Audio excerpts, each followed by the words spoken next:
We are live! Yay! What's up, y'all? Yeah. Who brought the kangaroo? Yes. Why is there a celebration kangaroo of in here? Southern Hemisphere hops? Oh, sorry. Yes. If you have your phone near you, make sure the volume's all the way down. We're just waiting for people to get the notification and then join us. We'll be starting soon. Oh, that's a dog. Yay.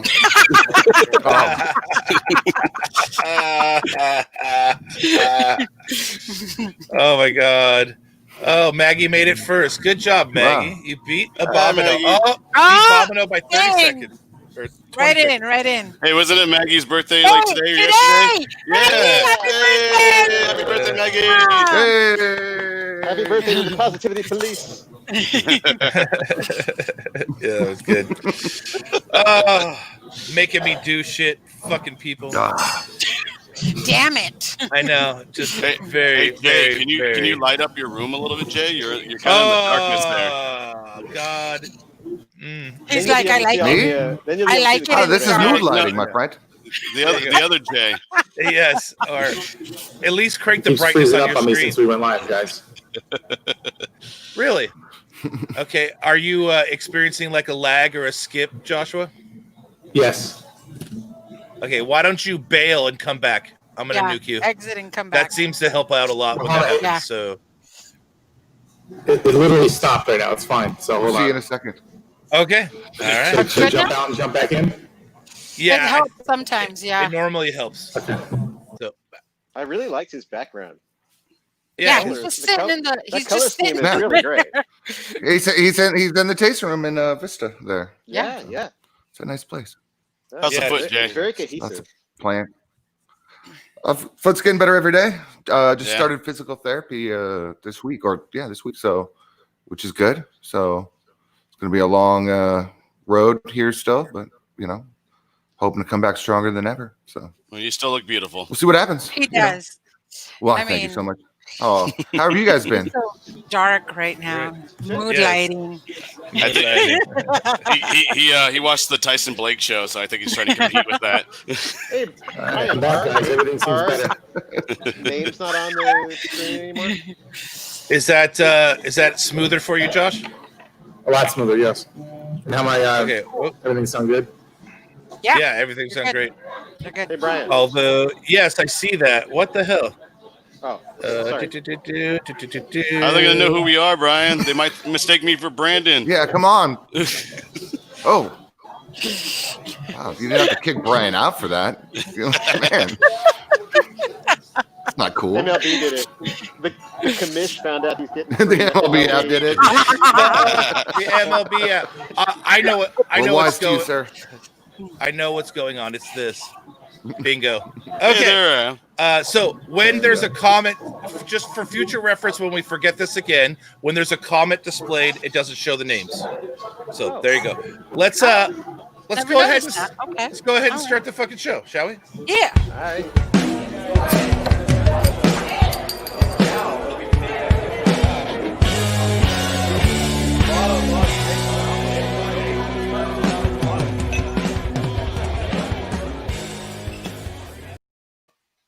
Hello and welcome to the show. Nice job during the theme song. Appreciate you all. That's rad. Tonight, we are joined by the newest member of San Diego Beer. That is WestBrew Brewing Co. Thank you both for joining us. Let's start in bottom left-hand corner. Josh, please introduce yourself to the public and tell us what your role is at WestBrew. How you guys doing? My name is Josh Fair. I'm the owner of WestBrew, and I own and operate our locations throughout San Diego County. And I'm happy to be on the show, so thanks for having us, guys. That's awesome. Thanks for joining us. This is really cool. All right, Mr. J, friend of the show. Stoked that you got picked up by WestBrew, but why don't you let us know what you do at WestBrew and what your new role thank you is? so much. So I will be here WestBrew very shortly, as soon as the doctor clears me off an injured reserve, and I'll be heading up the sales department for WestBrew. So doing sales, so I'll be out there on hustling, slanging, trying to get some brews out there, trying to get into your finer craft beer bars around San Diego County. And then, as you guys know, I like to drive out to the desert every now and then. So you'll be seeing, hopefully, some of our beer out there in Temecula and the Inland Empire. Right on. That's rad, man. Very I just nice. want to say, guys, we're blessed to have Jay as part of the team. It's awesome. You guys, Yeah. I was actually going to ask you, Jay, what made you decide to go with WestBrew? I mean, you could pretty much pick wherever you wanted to work. Why was it WestBrew? Yeah. Well, thanks. That's a very nice thing to say. It's kind of deciding. I had a wonderful experience in the last brewery that I did work with. Shout out to everybody at Thorn. Those guys were great guys. So for my next kind of adventure, I wanted to really come on with a kind of up and starting company and really kind of build a brand from scratch. It's something I love to do anyways. And the first time I met Josh, I knew he was just going to be a great boss, and met the whole team, and it's just been awesome. Right on. That's rad, man. You hear that, Josh? He's asking for a raise. Yeah. Hasn't even sold the keg yet. His reputation speaks for itself, and Jay's a great addition to the team. Yeah, that's how good I am, my friend. Grateful. You're only successful as the people you surround yourself with. So I've got a good team, and I'm proud of everybody that's part of WestBrew. It's really cool, and some of the other team members we'll talk about a little later in the show. But everyone I've seen you bring on your staff, just stellar humans. So so far so good, man. That's really cool. We got to start with the most classic beer podcast question of all time. Josh, what was the beer that sparked your love of craft and led you down this rabbit hole to owning your own brewery? It's interesting you asked that. I grew up in Brooklyn, New York, and I lived in Atlanta, Georgia throughout my life, and I've kind of bounced back and forth, spent a couple of years in the military, and went back to college in New York City, studied architecture of all things. And I was very fond of Brooklyn Brewery. I lived right around the neighborhood of that, and I used to frequent it often, and they were breaking ground out there. Just, it's one of those places where, like, you walk in and they've got, like, 10, 15 different beers on draft, and you're like, what the hell is this? This is craft beer. It was something new. It was early 2000, loved it, and enjoyed the environment there and what they were doing, and kind of got hook, line, and sinker at that point, and pursued craft brewing ever since. Kind of into home brewing on my own over the last probably 12 years at this point, and fell in love with it and just pursued it. Nice.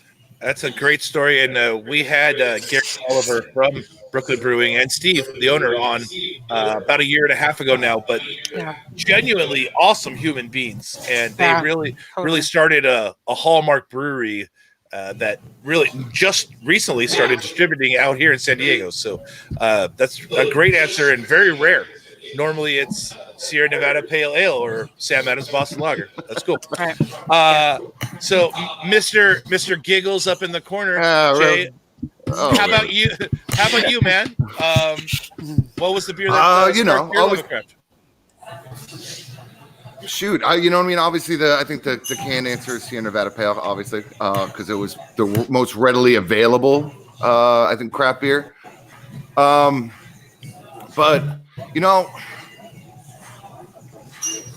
I'm gonna go with something that probably nobody's ever heard of. It was probably my first IPA, and it was called a Sangria Ale. It was from Baja Brewing Company downtown. It's the first brewery I worked at back when I was 21. And it was obviously by today's standards, it would just be a malt bomb. But back then, it was slightly hoppy with a nice kind of citrusy fruitiness to it. And it was one of those that I was pounding. That was when I was doing 4 or 5 beers at a time, kind of deal. It was one of those great beers. Nice. Well, so I'll go with that. That's a great story, and I opened beer. I was gonna say, like I'm drinking already. Speaking of beer, we're starting with WestBrew Pills. Oh, rotate the can the other way here. Josh, why don't you kind of give us the story behind the beer, and how were you so smart to launch with cans already ready for the public? Well, like I said, you're only as smart as the people you surround yourself with. So I knew that if I was going to launch myself into the commercial brewing industry, I would need to meet as many people as I can in the industry, learn from the best. I went through the San Diego State University brewing program. I went through the UCSD brewing program. Over the last 3 years, I owned a construction company for over 10 years at this point. But the last 3 years is where I went and got into the brewing programs, went through all the schooling. Those programs, I just can't tell you like how important they are. If you want to get involved in this industry and you're not involved in it, the network you build in the school through SDSU and UCSD it's worth its weight in gold. From there, I met my general manager, Matt Johnson. Matt introduced me to Jay. We built our stellar team based on that. My head brewer, I met him at the UCSD brewing program. He was the R&D brewer at Bresci Ranch Pizza Port. And him and I were in the White Lab science class for yeast and fermentation. And we were lab partners. And then we started home brewing together for a year over the past year. And, we decided that we were a great fit together. We'll make a good team, and we brought him on. So just getting into this industry, I knew that I would have to obviously learn what I can in the San Diego craft brewing world, and then what better place to meet people that are in the industry learning and investing themselves by going to the brewing program. And Matt Johnson he was my professor at school. I was like, hey, you want to help me launch this thing and get it off the ground? And he said, I'll show you how to do it. And as we went along the route, he got everybody we needed lined up and, drew me a roadmap from A to Z to succeed. And we're at least at this point where we're launching and we're surviving and during COVID. And we'll see where we go from here. But I've got the right people in place, and I can be more confident in the people I surrounded myself with. And speaking of the SDSU program, that's where we met. We met in Draft Systems 2, which was a terrific class. So that was a little more than a year ago. And at that time, you had already, half built your place. So was this kind of always your business concept to open like a main production headquarters tasting room and then have satellite tasting rooms, or did that kind of evolve as you were building out? It evolved a little bit, but it was always part of the concept. We fine-tuned it, I would say, since then. But early on, I recognized the importance of having a product out in local communities and being part of those local communities is to really help get a good following. There's a lot of ways you can go about doing it.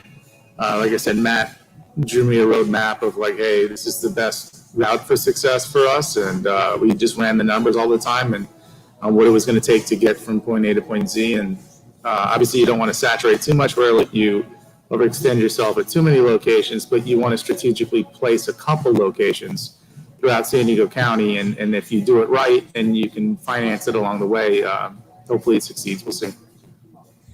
That's awesome. I hope you do succeed for many reasons, not just because I knew you before you opened your brewery, but we just want to see our brewing industry continue to succeed.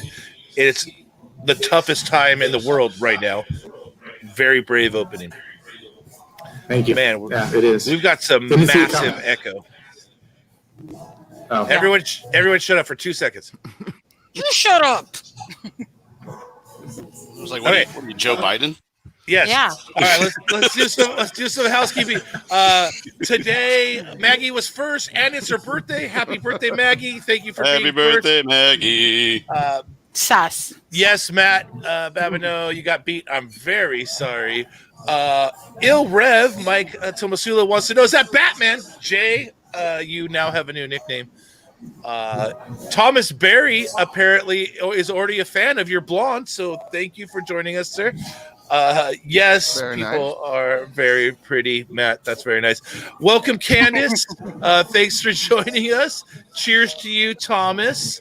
Slaytate Dan Diego's joins us every week. Thank you very much. I really appreciate it.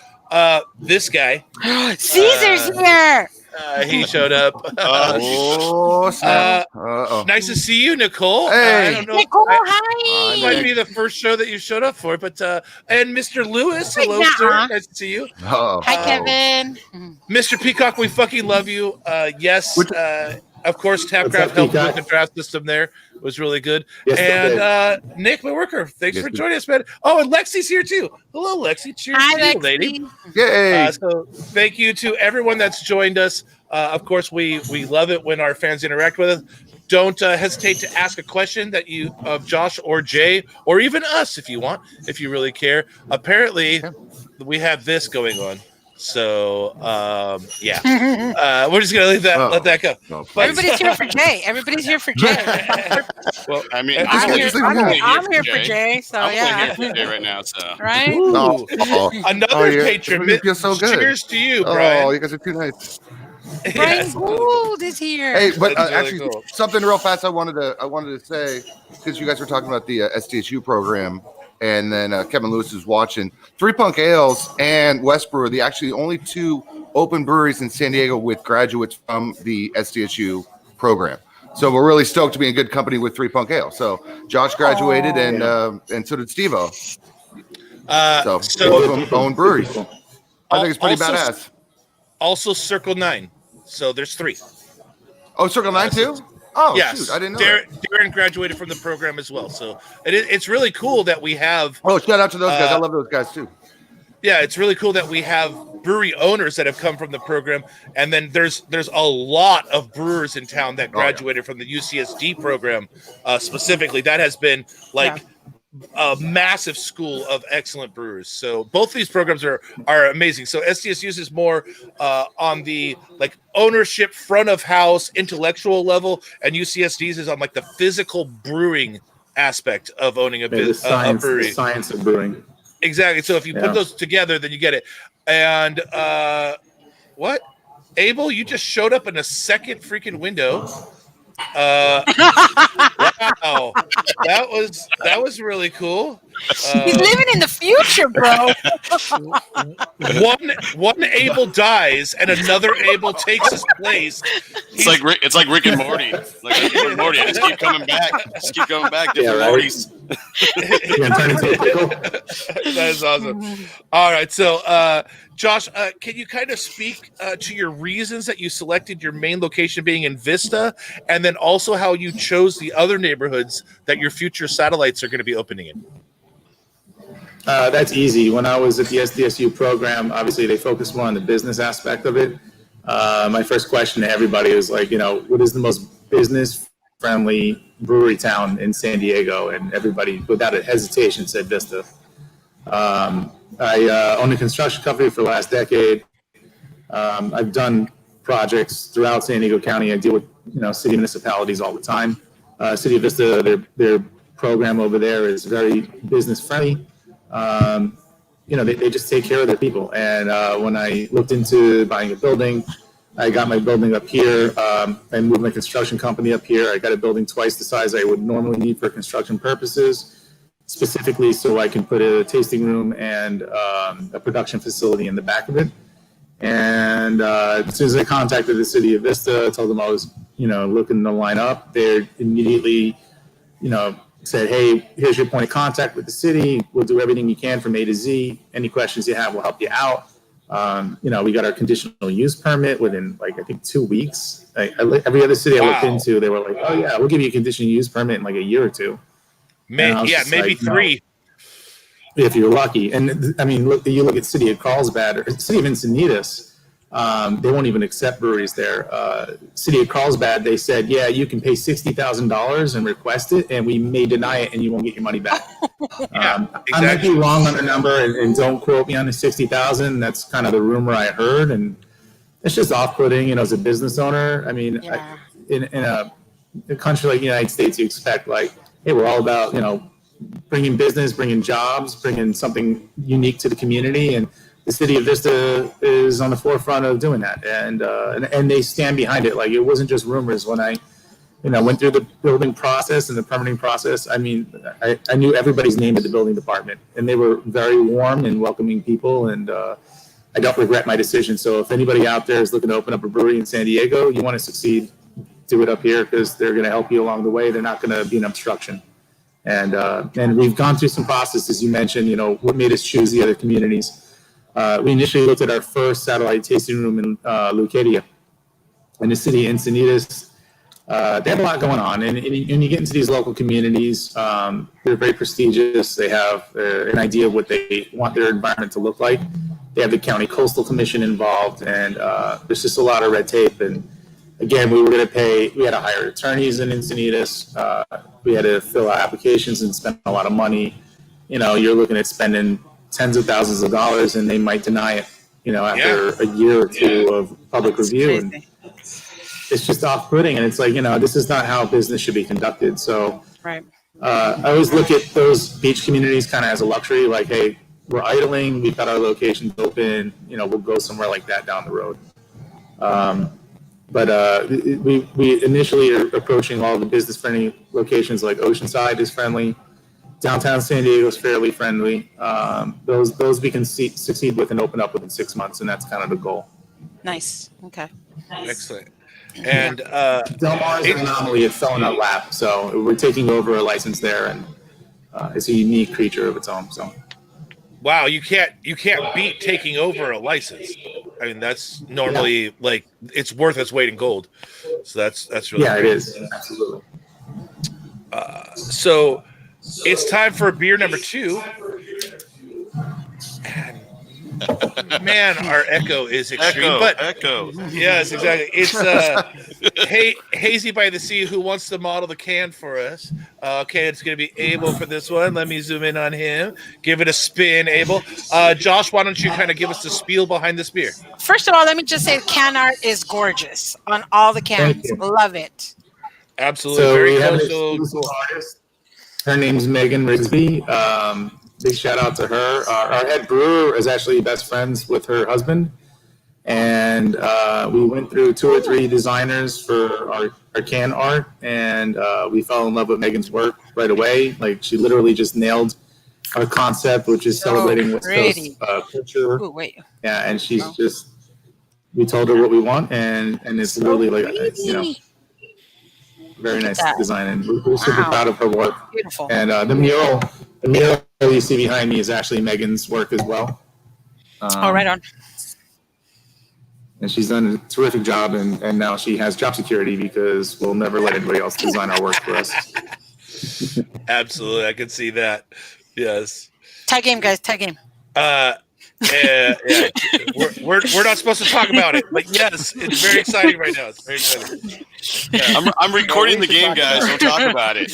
I'm talking about it, guys. You're gonna see it in my face. I'm not recording the game. It's okay. Yeah, it's on my For Nice, the Josh. record, Nice. it's on my phone as well, and on the TV behind your head, and on Right there. Yeah, it's really cool. Go Padres. 100% go Padres. Yeah, if I'm looking up, it's not because I'm rolling my eyes. It's just because I'm Sprats ball. Let's do it. Sprats ball. Anyway, so let's talk about the beer. Obviously, you're in San Diego. You're opening up. You have to have a hazy. Why did you decide to go this direction? My head brewer and I, Cody, we've kicked it around over the last year. We've focused heavily on our hazies. Hazies, it's new on the scene. It's all over the place. I initially, like a lot of brewers, was not interested in it. I thought it was going to be a fad that would just come and go. It's here to stay. I think it's a great beer. It's evolved. I think the initial ones that were on the market weren't the best. They've gotten better, and there's a ton of them out there I absolutely love, and I love ours. I'm biased, but we put a lot of effort into it. We have some New Zealand hops in here, and obviously the bitterness is not there because we do most of our hop additions at Whirlpool and dry hop. So traditional for this style, and we're pretty proud of it. It's pretty good beer. It's super juicy. It's great. Yeah. We got a lot of juice flavor in there. I love it. Mm-hmm. Soft And we think it'll do well in the market. Guava and papaya. Papaya. Yeah. A lot of floral hops are added to that. Tropical hops. That's what we're looking for. Nice. Very good. Like Brandon was saying, I don't know if you heard him. He said it's well balanced. It absolutely is. It's you could drink a whole lot of these, which is probably not a good thing. But what is the ABV? The 7%. Really? We actually we're releasing our double hazy tomorrow, and that's at 8%. And I just took first samples of that off the fermenter today, directly off the source, and it's even better than this one. I mean, that beer is going to kill it. It's awesome. I'm proud of it. What's Proud it of my called? brewer. People look for it. That beer is going to be called Moonlight Haze, and that's our double. Sorry to interrupt. It's always fun No, with the slight lag of streaming. But Brandon, rad, you man. will find that beer on draft in the next couple of weeks at your finer craft beer retailers. Ooh, I'll make I had sure a of that. feeling. I had a feeling. sounded like a commercial. Such a sultry voice, Jay. Ooh. Sounds like you've been on radio before, Jay. No, not me, never. It's just that this beer is so smooth. It smooths out my voice and my attitude. It reminds me of a plate of pasta. You ever seen that? Well, is it like that South North Day commercial where you can start speaking Spanish or what? Yeah. Oh my God, Commercials, you know. that's hilarious. That's really cool. Well, shout out to Really shout out to nice. Brooksy, South Norton. We love Ryan Brooks. Yeah, it's another cool friend of the show. He's a good dude. So, Josh, back in the day, having a cobbled together tasting room in an industrial park brewery was good enough, but you guys are really going all in. Not only is your tasting room, as we could see from what you're showing us just in your screen, but also from when I visited your beautiful space. And I think, obviously using your own skill to build your own tasting room, your tasting room looks like you hired a very high-end premium contractor, and I was excited to find out that you did it yourself. Being in the trades myself, I can appreciate what you did in that space. But for those that might not know, what are you trying to convey with your motif, and will that be spread out through all of your locations, or will they have like unique decoration? We're going for warm, comforting, bright, positive environment that people want to feel relaxed in. I've got to give a shout out to my wife. My wife Heather Lynn, she put everything into this on the finish end, and I questioned a lot of it, and I'm grateful for what she finished this thing out as, and she did a great job. Yeah, we had some arguments over like what we were doing on certain walls and accents, but I gave her free rein on it, and she did a stellar job. It's unbelievable. By the way, she was so sweet. She was so sweet when I met her. And I'll tell you this. My best friend got there before me the day that I went for the soft opening or friends and family event. Oh, I wish you were there. But anyway, he texts me and he's like, Estela, this isn't like the other places you take me to. This place is pretty. And he goes, this doesn't look like a brewery, like the type that you take me to. And he goes, I want to Instagram the shit out of this place. It's got a really neat little beachy resort feel. Sorry.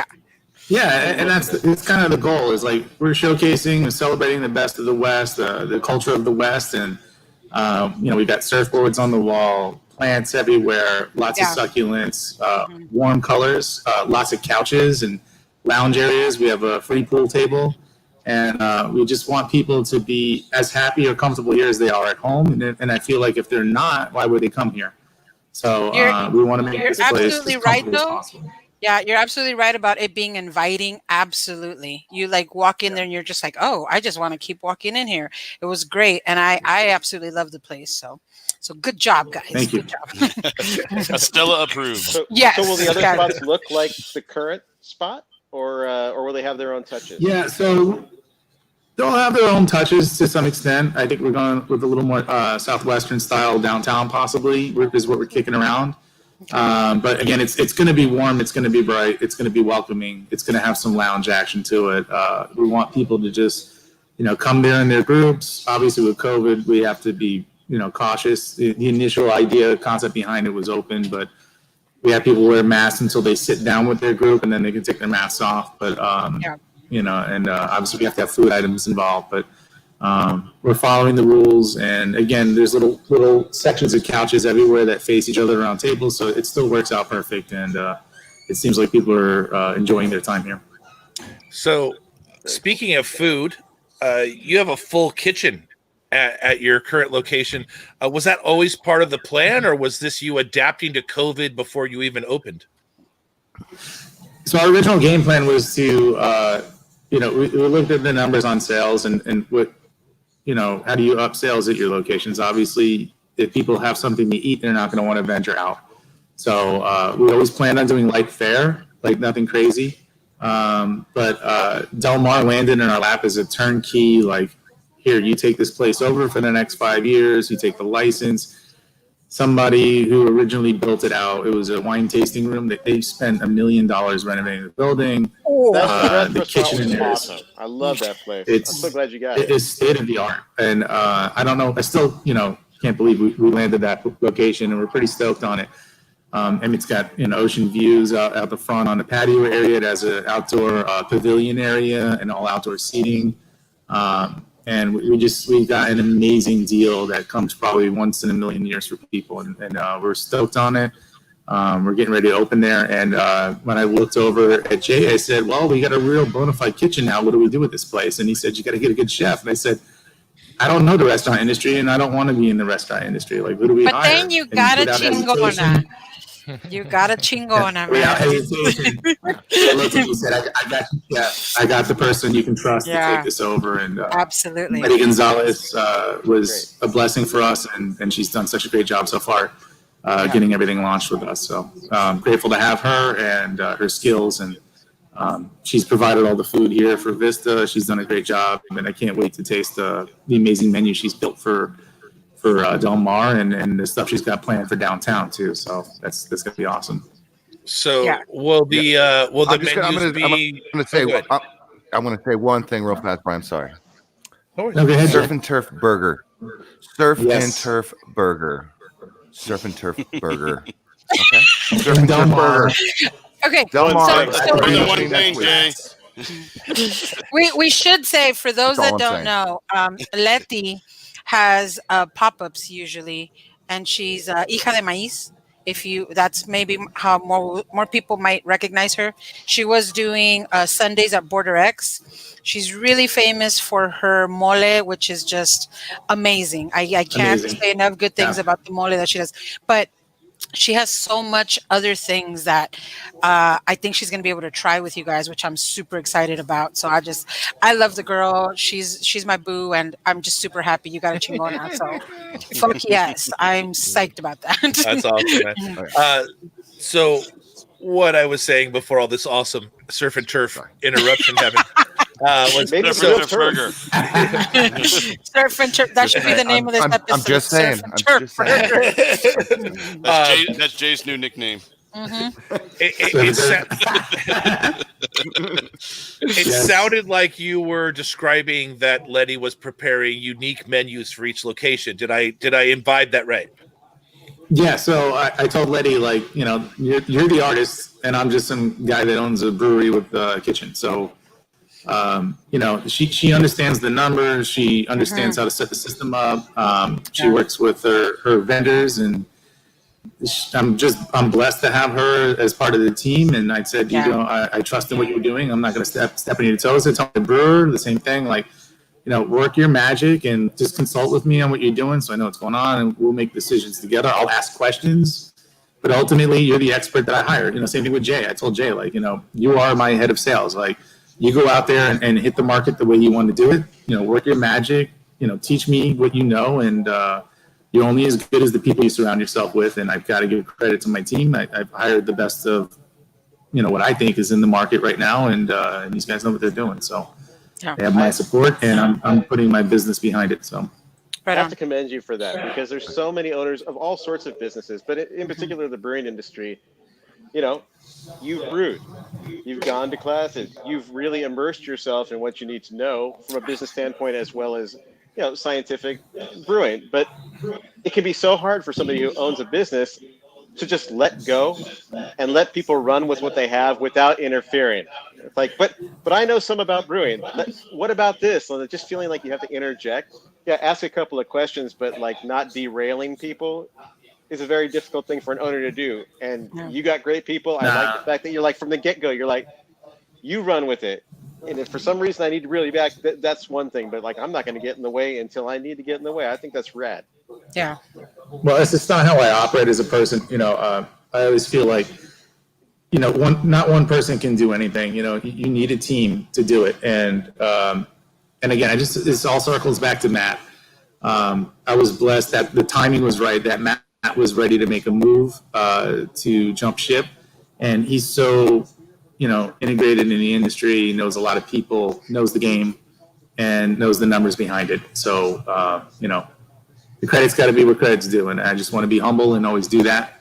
That's what's important about it. And like I said, I hired the team, and they're hired for their expertise. And that's what I rely on them for. I know good beer. I mean, I could drink it all day long. And, Jay knows what needs to be sold in the market. What's the market looking for?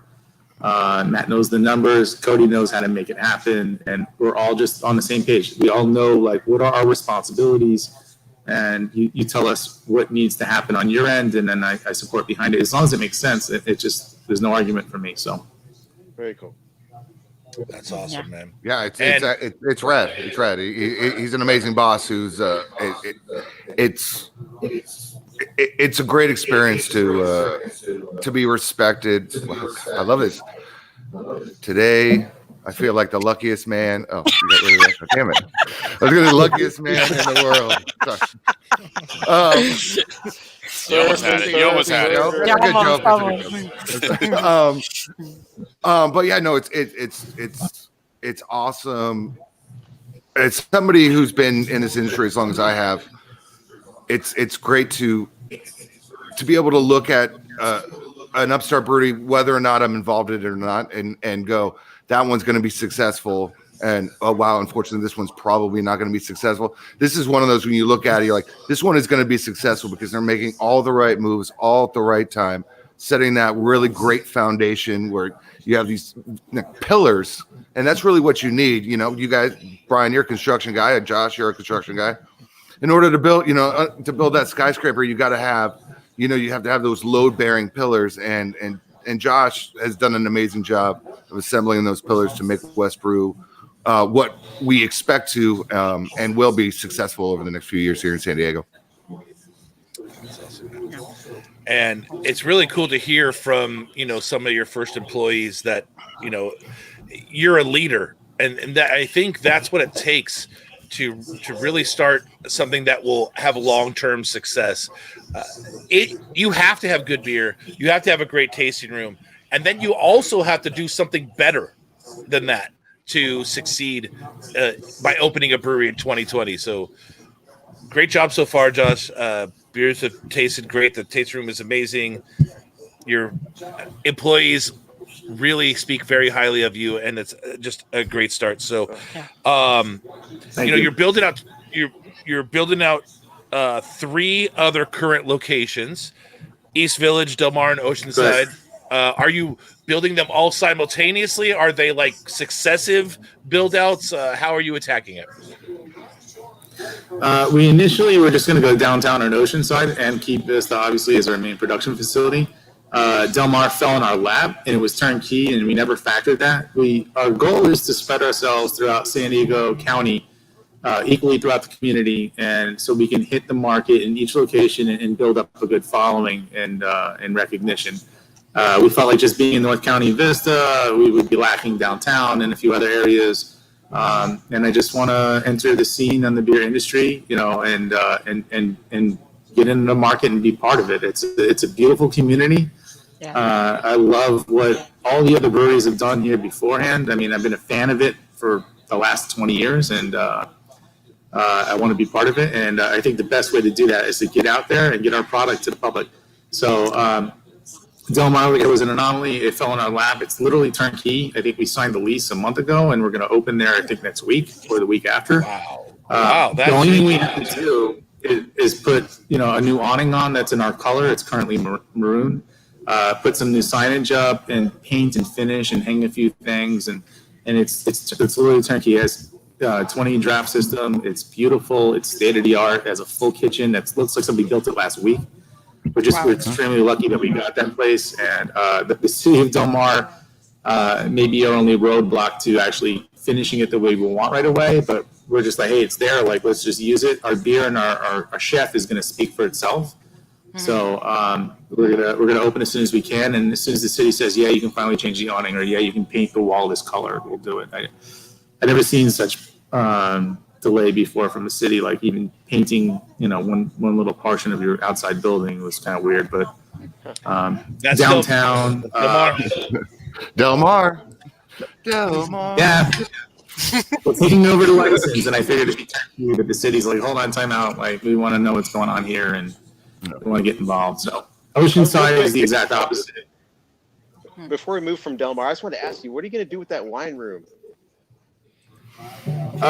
We're going to turn it into like a lounge. With COVID right now, we're probably not going to open the inside up. It does have an outdoor patio, and it has the pavilion outside. So we're just going to turn that on for now. We're going to serve breakfast, lunch, dinner. There's windows on the pavilion that actually are right there on the street corner. It's literally, if you put an X in the middle of downtown Del Mar, we are on it. We're as close as you can get to it. So we're going to open the windows up. We're going to serve breakfast sandwiches, burritos, and coffee to the public during the day. And as soon as we switch over to lunch, we have 6 taps in the pavilion, and we'll encourage people to enjoy beer. Nice. I think from Labor Day until Memorial Day, across the street at the park, you can actually have picnics and drink alcohol. So we'll do to-go packages for people to take them out and enjoy them there right on the beach. Nice. Very cool. Okay. Mm-hmm. Good That's plan. that's freaking unique. That's the one wonderful thing about the city of Del Mar. For some reason, you are allowed alcohol on the beach after Labor Day. So come grab a couple of sandwiches, a crowler, because we're going to be doing crowlers in Del Mar as well. So you can do that crowler. So no glass on the beach. Give you some cups. Go down there, enjoy yourself. You know what I mean? Yeah. We know exactly why you can drink on the beach in Del Mar, because they can afford lawyers. It's really really simple. And as you see, it's only after Labor Day when the tourists go away. So when the tourists go away, okay, we get to drink on the beach. Oh, you're from Arizona? I'm sorry. Yeah, you can't. No, yeah. You're right. That's exactly what it is, Brian. Yeah, it's really cool. No, but that is a unique. It's a beautiful community. We're excited. So we did a show a while ago from Del Mar Tasting Room when it was Del Mar Tasting Room. That place is fucking beautiful. Yeah, I'm nice. really stoked to see someone that respects the craft going into that location. I think that's going to be a great boon for you guys, and just like you said, a stellar place. I can't believe you get to offer to go picnic kits that include a crowler. That is, how great is that? Genius. That's a genius idea. That's so smart. That was Jay. That's Jay's idea. So there's a parking lot literally right around the corner. You can park your car for like $5 a day. Come down. You can walk stumbling distance to the sand, right there all day. It's going to be awesome. But Jay, we're still going to do alley beers, right? Yeah. Of course. I don't think there's alleys in Del Mar. Not in the city of Del Mar. We're not. No. First of all, I don't think there's even alleys in the city of Del Mar. Yeah. If we found one, I think the alleys stop in PB, and then they don't go. They don't go in La Jolla. They don't go up to Del Mar. That's great. We'd have better luck trying to find that the Munchkin house in La Jolla than we can find the alley. That's awesome. All right, we got to get into beer number 3, which is Mosaic Surfer Pale, which I wasn't really able to find a lot of information on, but I'm assuming it's a crowler. Mosaic Pale. Yeah, exactly. Got the crowlers going. So Josh, why don't you tell us what this beer is all about while I act like a lush and drink directly out of my crowler. Enjoy it. Yeah. So this one was it's Mosaic. It's one of those cheater hops, as Jay likes to call it. You put Mosaic in anything. If you screw that up, you need to not quit your day job and find something else to do. So Mosaic hops are just phenomenal in this beer. They're very pronounced, and we're very proud of this pale ale. It's 6% ABV. We're not currently canning this, but we are canning it in crowlers, so you can get them to go at any of our locations. Yum. And yeah, it's a delicious beer, and I got one right here, a fresh one. Right off It's the draft. fantastic. I'm honestly, guys, I'm not gonna lie to you. It's like this is one of the best pale ales that I've had this year. Granted, my amount of pale ale drinkage has been a little bit less this year, but this one's stellar. And this is, as you guys know, I'm a huge fan of pale ales. Anyways, going all the way back to Reaper ales with the Deathly Pale Ale. One of Chuck Silva's first pale ales, and then 30th Street Pale Ale, and 394, and Rock the Pale from Thorn.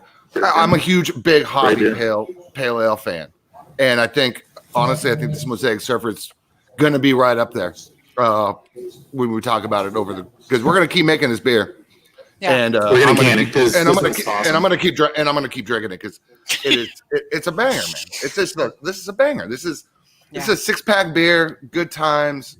You know what I mean? 6%. Come on, all day. Yeah, this is great. Yeah. It's got good hops. That's good hops. Yeah. I'm really feeling like a crowler is the proper size. Imagine it's yourself, a personal size, right? Personal size, Brian? Yeah. Imagine yourself, Brian, right next to the lifeguard station on the beach, feet in the sand, just sipping on that crowler, looking at the surf. That's a good day, man. That's a good day. I don't think there was a lot of people that knew that you could do that. Because that right now, all the thread is holy shit. We're gonna go. Like everybody's just like, oh, we're gonna go.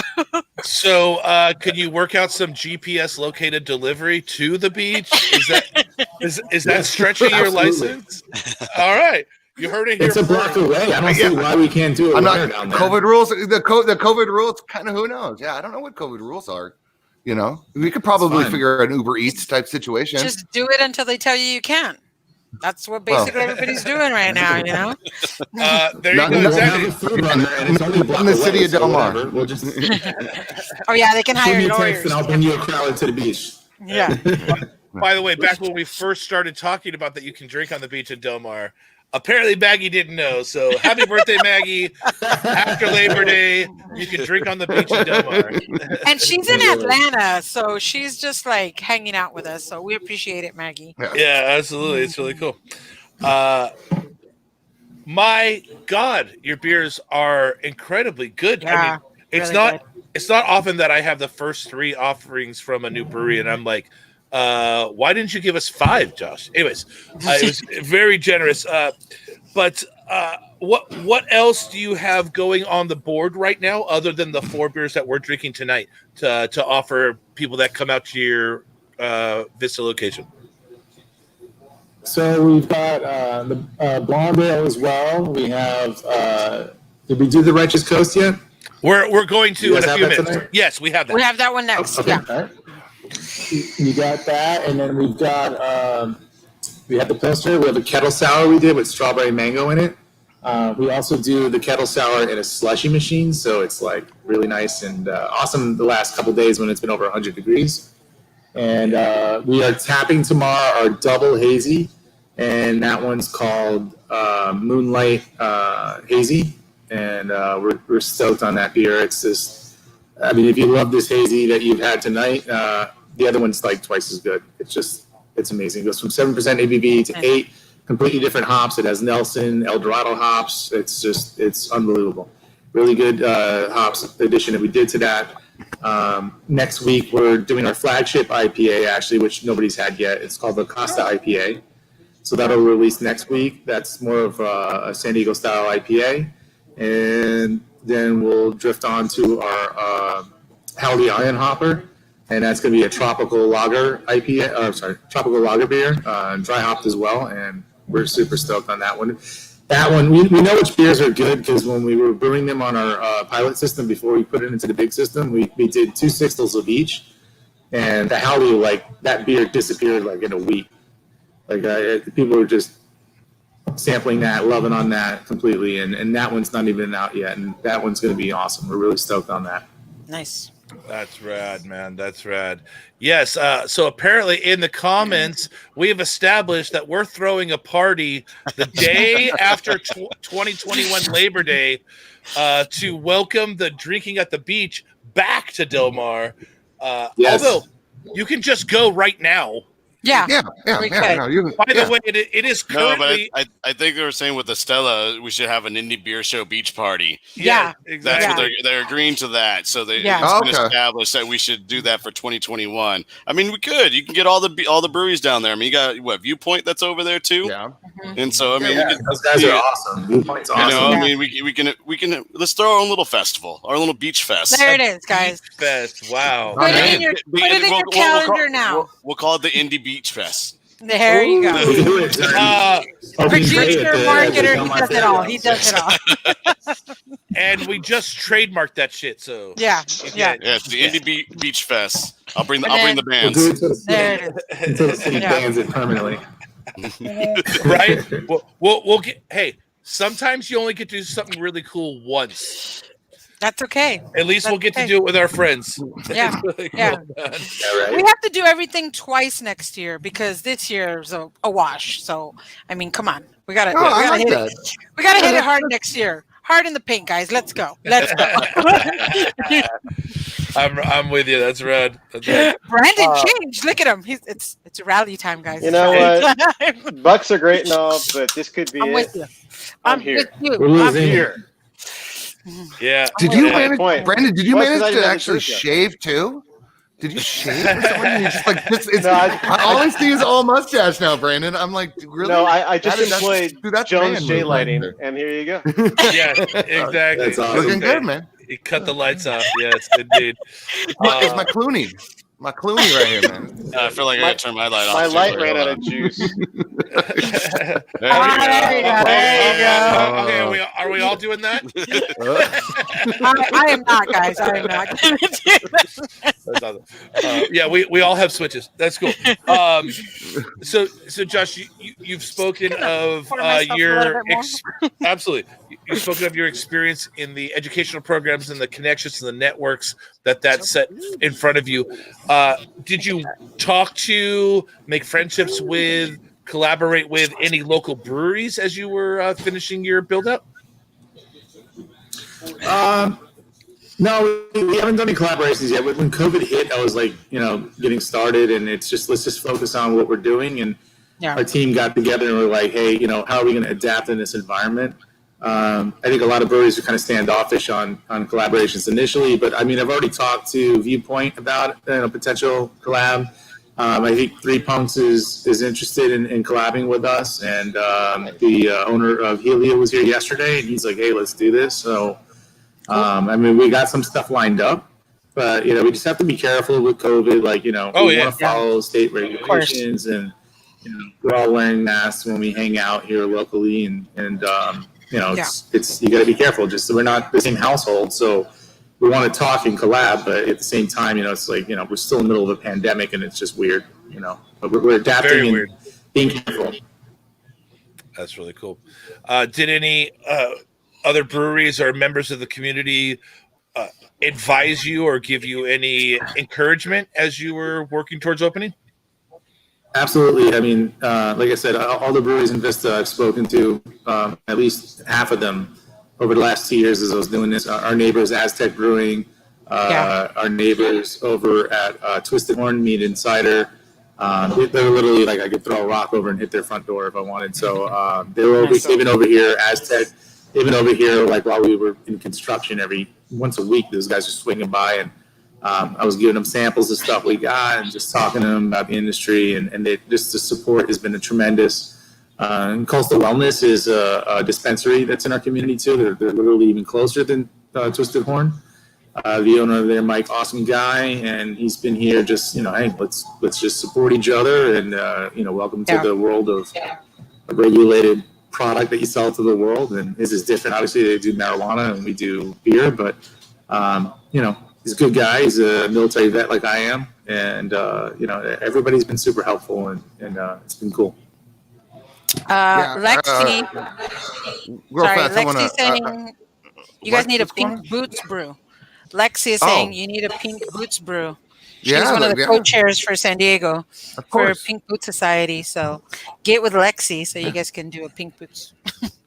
Absolutely. What are you gonna say, Jay? Oh, Yeah, now he's drinking. Oh, yeah. Yeah, I know, I forgot. It's something important. Something about the business. Let's move on. No, honestly, no. I wanted to tell a little story, and actually, this is a story that I haven't had the opportunity to tell Josh. But since I first met Josh, obviously, you know, the majority of my friends are all, you know, San Diego beer people, industry people. It's just who I associate with on a 100% regular basis.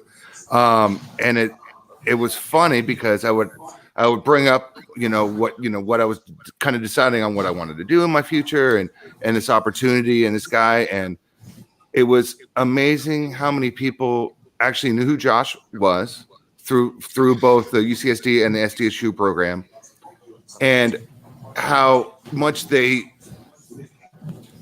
were not respected because they didn't really know, but how much they appreciated his openness to listening to their advice.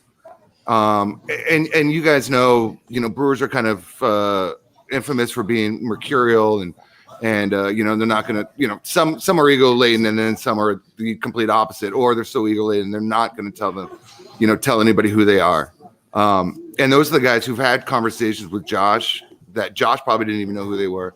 And those guys are like, that dude's a cool dude, man. That guy listened, he was open to, and he asked the right questions. And, so Yeah. But for anything, I just told you a little bit about Josh when he was learning everything about all of this, is that he was open to everybody and he listened to everybody and he took everybody's advice. And obviously that's where he is right now. Yeah. Yeah, and I speaking of that, Jay, Doug over at Society, was a great teacher over at SDSU. Good man. And he was a good man, and no idea who he is. No idea.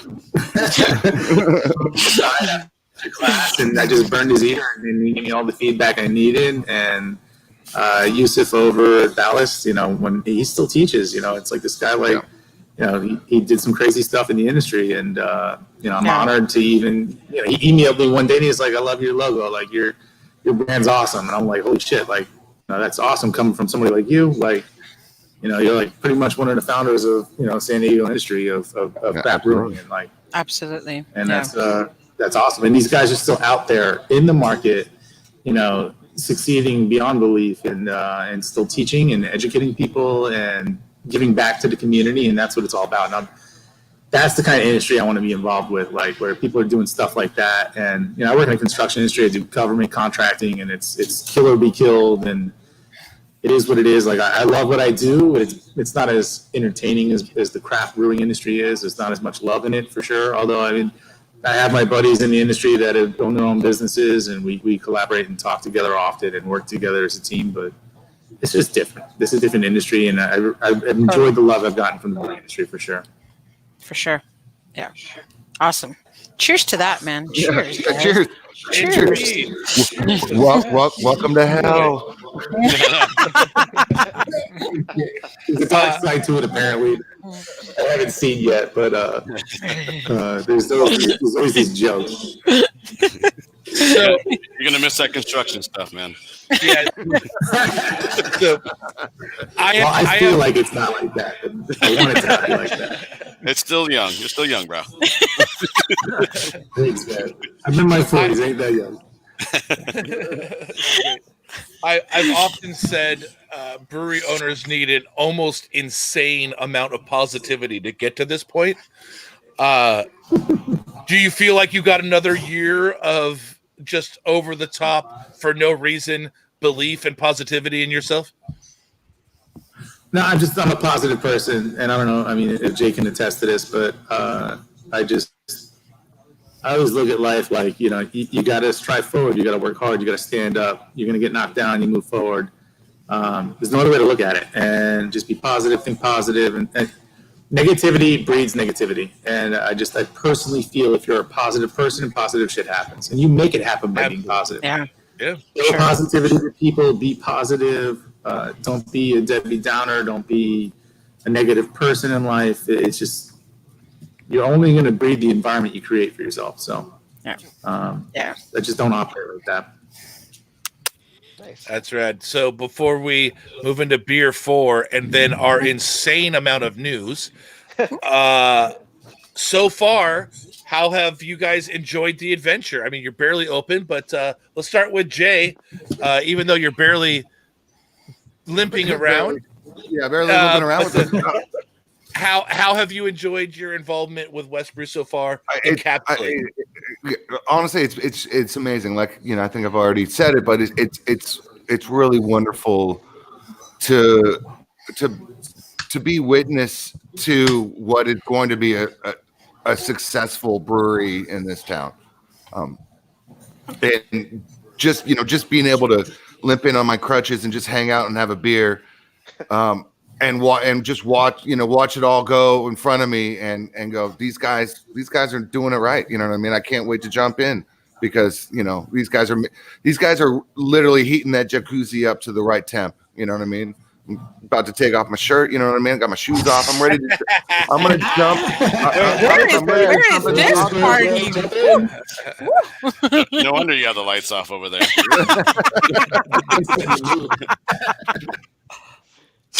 Oh my God, that's rad. So far it's been awesome. This has been an amazing. It's been an amazing movie to watch, and I can't wait to star in it. That's really cool. Yeah, So you're definitely going to shine, Jay. I'm aware of that. I'm stoked on that. And like I said, man, this has been fun. Like you asked, Brian, like to get to this point has been a giant roller coaster. With COVID, it's like beyond belief. Like we were supposed to open like July. Like here we are. Our grand opening was last week, and we financed a lot of this. My construction company has been successful enough to pay for a lot of this, and the COVID swing, just came out of left field, and it's been crazy, and it's delayed, and luckily the people that helped finance some of this stuff has been working with me to make it work, and I'm grateful for all of their contributions, and I mean I had to pay that rent on that equipment in the back. It's not going to pay for itself, so we've done what we can. We brewed the minute we could, and we were watching the government the whole time, like, hey, they were like, go stop, and we were like, holy crap, like. It's been a whirlwind.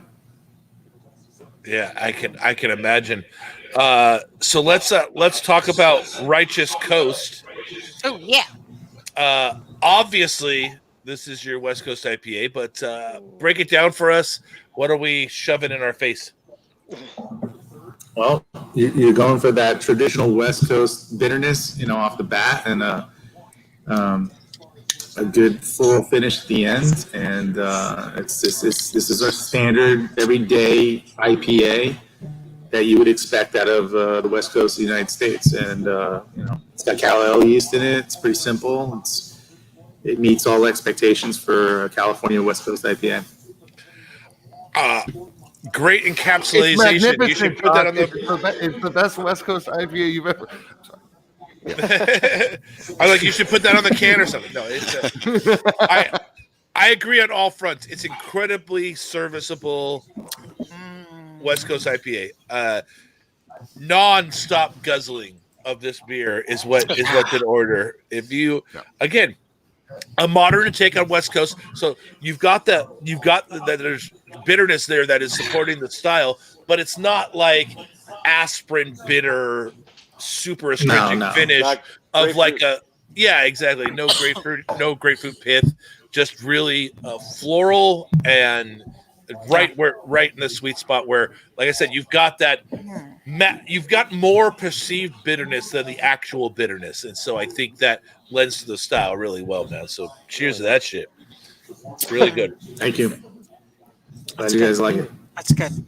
Yeah, this is the one I'm typically drinking when I'm eating dinner. This is just like a food pairing beer, whether I'm having steaks or like next week when I'm gonna have that surf and turf burger, I'm gonna pair it with toast IPA. Exclusively in Del Mar. Exclusively in Del Mar. Starting next week. Are you gonna have it on the beach? Yeah, are you gonna have it on the beach? We'll have it on the beach. Yeah. Okay, you guys heard it. We are so close to the beach. Come on. We will be so close to the beach. You can walk down there, and that burger will still be hot. Okay, guys. We're the surf burger. Beach party next week, guys. We're gonna go sit down and we're gonna have a lovely dinner together on the beach. It's gonna be awesome. Yeah. Oh my God. Beach party next week, And guys. and I heard, Abel, I heard your roommate is doing they're doing the 91X drive-in concerts, and if the next drive-in concert there at the Del Mar Fairgrounds, if you want to come by WestBrew and grab your crawlers before the show, that would be fantastic. Oh, That's awesome. I like it. Do you know who's playing? Good idea. Tame Impala. I have no idea. I don't work for 91X anymore, so I don't need to keep track of that. I know. can you just ask your roommate? Oh yeah. She's busy yelling at the TV in the other room right now. Yeah, that was super sweet. We can't get out of the second inning right now. No, Third inning. it's not looking good. But we are also Hey! we're also the comeback kings. So Come on, guys, go on. that guy. We were this close last night, guys. Dude, Dude, could taste it. It was amazing. It was so painful. So it was beautiful. I still enjoyed it. I loved it. It was one of the greatest games of all time. We just were on the sucky end of it. But all that being said, Josh, before we jump into, like I said, our incredible Libro of Nuzo, what size is your brew house? We have a 10-barrel system. Alpha, I got to give my shout out to Alpha in Nebraska. These guys put together a one-stop shop system. I mean, from our filtration to canning to keg cleaning to the brewing, the fermentation tanks, glycol system. I mean, they locked it all up. And we literally interviewed and did an analysis on, 20 different brands and the price point and how much of it was going to be made in the U.S. and stuff like that. And how much of it was obviously made in China, which is predominantly where everything's done. About half our equipment was probably made in China. The other half was assembled in the United States. We wanted, obviously, do as much of it as we could in the United States, but, it gets expensive really fast. Oh, yeah. I got to give a shout out to Portland Kettle Works. They were definitely like our number 2 brand we wanted to go with. They're in Oregon. They're awesome. They do everything in the U.S., but it was just a little bit more pricey than we could afford financing off the bat. But and then we're going to do some other local stuff like SS Brewtech, obviously Premier Systems, but just those other brands, we were only getting like a piece of the puzzle, and then we would have to get it from everywhere, whether we're getting the keg washer, the glycol system, our filtration system. It got chaotic trying to get it all from everywhere.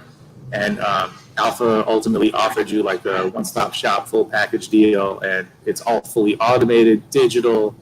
The only thing we got that wasn't part of theirs was a control system. And they were local out of San Marcos, I believe, and their system's been awesome. Our fermentation tanks have been dialed like to within 1 degree where we want them, and everything's been awesome in the fermentation process. So we spent a long time researching. We went everywhere, testing out the equipment at every location, saying like, okay, this is a pro and a con for each, and we built spreadsheets and just ran through the numbers and which one felt more natural to brew on, which one gave us the most ease of that we can focus on our ingredients and make sure that we digitally controlled everything to like give our customers the best product we could. And that's why you guys are enjoying the hell out of the beers we have. I mean, Alpha system it's turnkey and easy. It's awesome. Yeah. So did I hear that your canning line was also part of your brew house package? Yes, it was. That's really 24 cool. cans a minute. It's badass. And if my guys are not moving at the speed of light, those cans are going. So it's been a little trial and error figuring out just like any canning system. They're very fickle, but once you get it dialed in, which we have now after 2 or 3 runs on it, we literally we're pumping the stuff out. It's awesome. Really cool system. And Helia just bought the same system we have from Alpha, and they're loving on it too. So that's cool. Nice. That's great, man. And great long-term vision to go start with a canning line. Yeah, we want to get our stuff out there in the market, and you can do that through your tasting rooms, and you can also do that through cans and kegs, and then that's how it happens. So, thank God we got it, because with COVID, there's that whole avenue of on-site sales and getting the stuff to customers that can't come in, that have underlying health conditions and stuff like that. We don't want to be stuck, and I know some breweries are struggling getting canning systems to come remotely, and and do canning for them during contract, and that's tough because they're all booked and they're stretched thin, and it's also very expensive. So, and also there's like 2 companies in San Diego that do the mobile canning, and they're both having difficulties with their equipment being overworked and not having enough time for teardowns and maintenance. And I mean, just really stellar move starting with your own line is really good. So what's your fermentation capacity? We have 2 20s and 4 10s. So I think that's a total of 80 barrels we can do. And we have not stopped filling the tanks and turning it over since we've opened in the last week. I think we got our equipment July 7th, and by August 15th, like, what is that, 6 weeks, we were filling our tanks right away. So that's awesome. And during COVID, commissioning our systems, Alpha was supposed to fly out here and do a commissioning. We did it all remotely, and it went pretty smooth. I mean, you would know that if you were here. I mean, the stress level that was on the table with all of us putting it together as a team, it felt like a year, but it was 6 weeks. We got it up and running, and we had a few little headaches here and there, but 6 weeks we were brewing and filling our tanks. That was awesome. We're pretty proud of that. And and I think that's really a testament to Josh, and it's a testament to our head brewer Cody, because Mosaic Surfer, that pale ale that I'm so loving, and you guys have been drinking tonight, that was the first beer that came off of that system. That's his first, you know what I mean? That's the first drops, and that's what stokes me out. Is it's only gonna get better from here, because we all know, those first beers coming off of everybody's tanks. We can go a little bit this way, that way. Yeah, that's the first beer that came off. That's the first beer that came off those tanks. Hand of God. So I'm stoked on that. Cool. That's me too. And that was the biggest fear, is like, what's it all going to taste? I mean, we obviously tasted along the process, and we're looking for, flavor attributes that are signs of infection or, issues with the yeast. And the Chilotron system controlling our cellaring equipment was like dialed. I mean, that stuff is amazing, and we've had 0 problems with it. It's been great, awesome. I know you only have a small sample size of about 10 days, but what's your top selling beer so far? The Mosaic Surfer has been flying off we've been blowing that keg a lot. Our seltzers, Jay dosed a bunch of our seltzers for us, did a really good job on that. They're really good. On day 2, we had, what was it, the vanilla cream? Was that the one you named it, the vanilla cream? That blew in like 2 days, so we have to dose another batch of that tomorrow. Our Hazy by the Sea is like, everybody's singing about it. They love it. It's unique. It's different. It's not your traditional hazy. It's what you want a hazy to be. Full of citra, floral, flavorful. Not bitter. It's an IPA. It's a hazy IPA, and it meets all the highs that you expect out of it. So proud of it.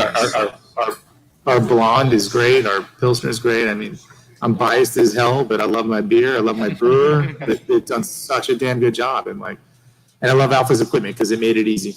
You can't beat that. So Joshua, what have you been drinking the most?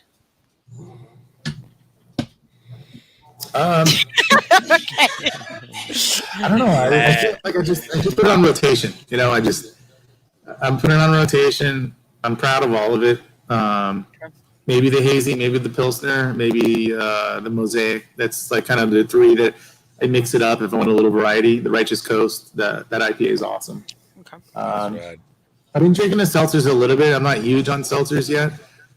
We're trying to do some unique stuff with seltzers. We're not done yet, so I'm not going to give you too much info on that. But Jay's got some great ideas, and he's been working his magic behind the scenes to give me ideas on how to execute that. Okay. And a lot of consulting with Jay. So when Jay comes on full time, he's going to hit the ground running with that stuff, and I already know what he's doing. So I'm behind him 100%. And I don't think he does. How great is that, right? How great is that, guys? That's going to be my future podcast. Like, I don't know what he's doing, dude. I don't know. He's doing something good. All right. That's how good this guy is. I just yell at you to put on your boot whenever I see you. I'm like, okay, put on your boot. Put on your boot. Get better faster. Man. Yeah. So, all right, let's catch up with some minor housekeeping. There's a bunch of comments about comments. So for those people listening, if you think that we're commenting to some comments you can't see, there's actually 3 instances of all of our live broadcasts out in the world. There's one on my personal Facebook page, there's one on Indie Beer Show, and then also the YouTube version. And so we can see comments from all of those. I'm really sorry if you can't see all the comments. You would have to have several windows open to see everything, but I would need glasses, right? But for the record, this was the first week that we had an even distribution between our 3 outlets. And what I mean by that is normally more people are in the Indie Beer Show instance than the other 2. But this week, for whatever reason, we've had a pretty even keel between Indie Beer Show, my personal Facebook page, and the YouTube version. So if you're not seeing all the comments, I'm sorry. We love you, and we're relaying the good ones. I promise you, there's no reason for FOMO. You're not missing anything good. I promise. But they're pointing out everything we missed. Yeah, exactly. Yeah. Oh, what did we miss? Nothing. Well, okay, so usually we do a top 3. Now I'm having FOMO. Which we didn't do top 3, but then somebody said, "Last thing you drank." I'm like, "Don't get ahead of the show. We're getting to that, guys." Yeah, exactly. We're gonna do that right before news. We're gonna catch up with what we drank. But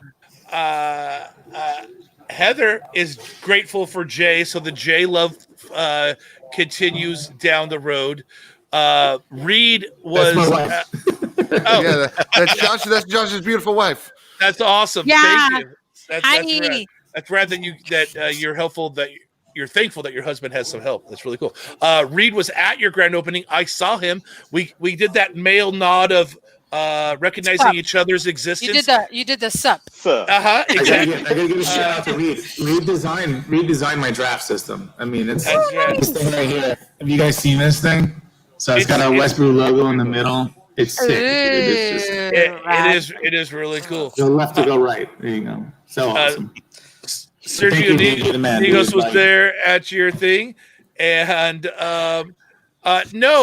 Mike, I think technology is taking care of the voice disguising on its own. I don't think it was ever part of what Josh wanted. It just happens. Yeah. It's live. This is what we do. Does it sound weird? Yeah, it's echoey. It's echoey. It's got Sorry, guys. It's okay. It's all part of the fun of live. So let's knock out this segment and get into the news. This is what we drank. This is the beer we drank right before the show started, or the last beer we had. Man, can we just do the news? I'm just kidding. No. Let's wait for the day. Brandon's been sitting there for an hour and 17 minutes. Just to do the news. Even changed the jersey. Yes, indeed. Hey, but maybe he's going to have a third outfit change. Shush. Let him. What is Beyonce? Yeah. I could put that helmet on. All right, Estella, lead us off. What was the beer you drank right before the show? I had this, actually. Here, let me make that bigger. Yeah. Mario Tart. Oh, yeah. That's awesome. What a cool name. Somebody gave me a 4-pack of this for my birthday, and I hadn't popped one open, and I did it right before. So, yeah, it was great. It's delicious. I still have like half of it because. Who's the brewery? 8-Bit. Yeah, they're they're really Temecula, cool. right? Yeah, Temecula. Yeah. Good food. Okay. Really good food, and it's good place. Yeah. Never heard of them. I gotta check them out. I'll be up in G-Town soon. Yeah, so this is a kettle sour with guava and peach, and it was delicious. 6.4%. It was great. Yeah, I loved it. So yeah. That was the last thing I drank. And Abel, go. Nice. I went to Stone today to have some lunch, and I didn't know they still had it on tap. They had the Black is Beautiful. So of course they got the Black is Beautiful version, the Stones version. Yeah. It's basically, it's brewed with pecans and wheat and rye, and it's they said it was like partially barrel aged or bourbon barrel aged. So it was pretty good. I mean, it's got that chocolatey roastiness to it with a little bit of the pecan flavor. And they said I think theirs their donations were to the Legal Defense and Education Fund of the NAACP. Oh, Oh, nice. nice. Yeah. Cool. That's very good. definitely Nice. a worthy charity to have. Yeah. Jay, did you want to play? What beer did you have before you joined us? So I was at West Coast Smoking Tap House on Mesa Boulevard. Yes. Out there, hanging the out? East County O'Briens. Yeah. Yes, exactly. I'm like, And shout out to that's Larry. I'm like, that's my cup today. Shout out to Very Larry. I nice. like it. O'Brien. I like it. Yeah. Mr. Koger. Mr. Koger, amazing Awesome. man. I wanted out there because I was hungry for a little lunch, and I had my first Russian River Pliny for President. Ooh, As a matter of fact. Ooh. better Yeah. taste. I Nice. do Where'd you like find that that at? one. I do like that. Yeah, Very it good. was there on draft. And they still have it, huh? I might have to get out Nice. there. I might have to get out there. Yeah, and it was my first one. It was tasting magnificent. It was really good. It was, All right, I okay. kind of waited. I knew that I was gonna eventually at some point stumble onto it somewhere. Yeah. And it was a great, what better place to have a Russian River beer than West Coast Barbecue? So, or West Yeah. Coast Smoke and Tap House, excuse me. Yeah. And yeah, so that was the last beer I had, and it was pretty freaking awesome. Nice. Okay. Very Yeah, good. that's Very rad. good. What about you, Josh? What was the? I'm like, I mean, probably from your own brewery, but what was the last beer you had before you joined us? What's funny, we've got a lot of stuff in our walk-in cooler that have been left there from other people and stuff, and guests. you get and friends that presents. come You over. get So, presents. uh, Yeah. I want to give a shout out to Pure Project. Their stuff is just crushing it. I love what they make. I love what they do. They did a collaboration with an East Coast vitamin company or something like that. I forget the name of it, but it looks like a beautiful sunset on the can. It's a one-off that they did. It's a double hazy. It was excellent. It was phenomenal. I really enjoyed it. So one of their brewers brought it over here. He's friends with our head brewer Cody, and I took one or two of them home, and it was awesome. Really good beer. I had it last night. That's Very good. rad, man. Very good. Thanks to another member of the show and friend, Mr. Hernandez, got a can of Old Pro from Savage Wood. So Nice. we always talk about loving breweries that support their local community, and the Old Pros of Script Ranch are this group that's been around long before Savage Wood ever opened, and so it's really cool to see them working with a local group that was already established in their community before they were. And it's just a great freaking pale ale, again, similar to Mosaic Surfer, even though it's not a Mosaic pale, but just a straight crusher of a pale. So It's long gone. You can't go get it. I'm really sorry. You missed out. One of the awesome things about Savage Wood is that they sell all their beers very quickly.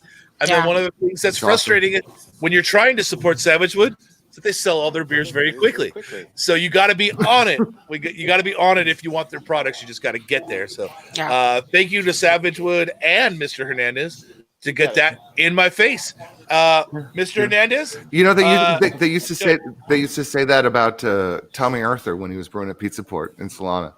Like all these award-winning beers, like these would be great if I could get there before they ran out. I could actually get one. Yeah. So you know what I mean. So if you get there's something we said about selling every drop of beer every time.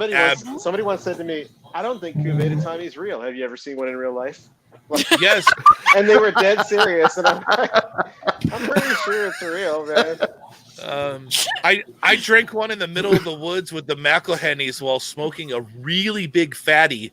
It was a great experience. I'm just saying. You found your way back. Luckily, I didn't have to. I was there for several days. It was awesome. Yeah, honestly, I'm sorry you made your way back. I just would have stayed out there with the McElhennys for the rest of my life. Forever. I could have stayed out with Pat Val and Sean with a bag of weed for the rest of my life. I'd be totally happy.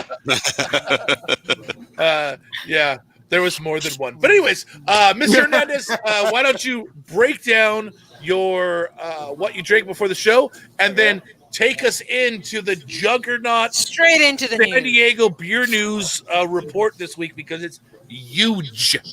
All right. Huge. For part one, what I drank. I had one of my favorite beers. Doesn't get talked a lot about, but it's one of the most authentic versions of a style in San Diego. Explorer ESB from New English Brewing in Serena Valley. Okay. I can't leave the house, and they know at that brewery that I like it so much that when they made a new batch, they were nice enough to bring 4 cans over because I have a nice little relationship between like you double dated me and my wife and Nina and Simon over there. Yeah. And they're like, all right, we did ESB. Let's just bring him some. And then Brian showed up at the exact same time, which was kind of fun too. But man, that beer is just always on point, so delicious, and you can't find too many versions of that style that are like that beer around town, except maybe at Burning Beard. I was gonna say Burning Beard or Rip Current. But Rip Current. You're right. Yeah. But you're not gonna get a better example of an English ESB made in like west of the Mississippi than that New English. Yeah. I'm exactly. sorry. And if you can get it on cask, oh my God, it's like being there. But okay, for part 2. Oh, rally hat time! Rally hat time. No, I'm not gonna turn it inside out because this hat was very expensive. But for the news, things aren't going great. You just flipped the switch. It's all good. You flipped the switch. See, Brian just didn't want to hear the news. I knew it. Did he just run away from this? He probably had to go bathroom, guys. He probably had to go bathroom. Let him be. Hold on. Let's just be funny. He's back. We waited for you. We waited. You did not. Dad's back. I'm gonna have to edit all this out. Be cool. I'm gonna have to edit all this dead air out now. Okay, nothing happened. We behaved. We really do have a lot of news items. So for the news, some good news to start things out. Pure Project, we were just talking about them. If you've ever been to any of their events, or really just even to their tasting room, you see like there's a very close-knit family there, much like what WestBrew's building right now. They were named by San Diego Business Journal as one of the 100 best places to work in San Diego. It's quite a prestigious. Congratulations! They only give it to 100 places within the county. It's a prestigious thing they do every year. It's a big deal, and it's based on all sorts of things from wages to benefits to demographic breakdown of your workforce to educational programs and so many other things, plus interviews with your own staff. So they were stoked to be there. That they actually made it to 11th place in their category, which was the smallest number of employees category. But the only brewery in all of San Diego to get it, and I've done a lot of breweries in San Diego that have actually tried to get it and not been able to. So it's quite an accomplishment for them. So that's kudos awesome to them for that. So good job, Pure. Absolutely. I mean, good job, guys. That's right. Cheers to them, guys. We don't often hear about breweries ranking as being one of the best places to work. Yeah. The breweries sometimes cash in on this cachet that it's cool to work at a brewery, and it's nice to see a brewery also treating their employees well. So good job, Pure Project. That's really always cool. And that's awesome. Okay, so moving on, there's a really interesting thing that surfaced with Epic Brewing. As a lot of people know, they started out at the North Park Brewery Igniter, H.G. Fenton's leased to brew model. Then eventually, they were finally able to leave and went to Vista. Got a great big new construction brewery. Have done great things there already. Up their production, but they kind of missed the old neighborhood, and they had a friend down there who Stephanie Epic, the owner, has known for many years. Yeah. The owner of the former Waypoint Public, and so that, unfortunately, a great restaurant and bar that I really enjoyed. I loved it there. Great place. I loved it there. Yeah, went out of business on Labor Day weekend, and so the building's there. The owner is trying to, of course, sell it. But in the meantime, he says, hey, would you guys want to come in here? We can forfeit the liquor license temporarily, and you can come in here, apply to get the space, and then do some kind of pop-up tasting room. They said, yeah, that'd be cool. So they're really excited about coming back. But now, and it's only potentially. It might not even happen. They've just filed the paperwork this week. The guy could sell the place tomorrow. But they're hoping that maybe throughout the winter, they can have a nice little pop-up tasting room, reacquaint themselves with all the people who helped them get where they're at. And from the response on the social media, people are really stoked about it because, North Park, much like my community of Rancho Bernardo, just needs way more things that are awesome. Right? Okay. So real quick, Yeah. Waypoint Public was always extremely nice to us. The Yep. show we We recorded a recorded- couple of shows there in the Yeah. what was it called, the Bear Den, Bears or Den, whatever. Yeah, the back room was. Yeah. I did a women's show back there. I love that spot. But am I super excited that Epic is gonna be there? Fuck yes. I miss them severely and dearly because they were 2 minutes from my house. So now they're going to be 4 minutes from my house, which I'm okay with. I bring it. Let's go. But now they're 2 minutes from my house. I'll meet you there, friend. I'll meet you Being there. it's winter, it's kind of like a nice little holiday treat. You know, it's like a Yeah. present for everybody who misses them. Also, freaking Dark Horse is literally attached to It's that next to it, building. yeah. So just a great little nexus of local business right there on that. All four corners of that And intersection. parking. are really And- well. But we have to have that corner open. That has, you know what I mean? That's Right, yeah. that's right, Jay Porter. yeah. That's Jay Porter. That's the Linkery. That's, you know, Yeah. that dude's important. And when you talk about the North Park beer and Yep. just San Diego, Porter's super important. So that spot needs to have people drinking beer Yeah. in it. For sure. And Just for the sake of that. Almost attached on the other side is the Fresh Yard where Liquor Store Mike designs everything, guys. Ooh, That is right there on the other nice. side of that. So shout out to Liquor Store Mike. Hi. Yes, thank you, sir. We appreciate your work, man. That's great. All right, so on to the next news item. There's a lot of them. So the San Diego International Beer Competition, their results were all announced this week, which was really cool because in the past, typically they put the results out ahead of the festival, which occurs at the San Diego County Fair. So people Right. show up to the county fair, and there's an awards ceremony, but everybody knows who won except for best of show.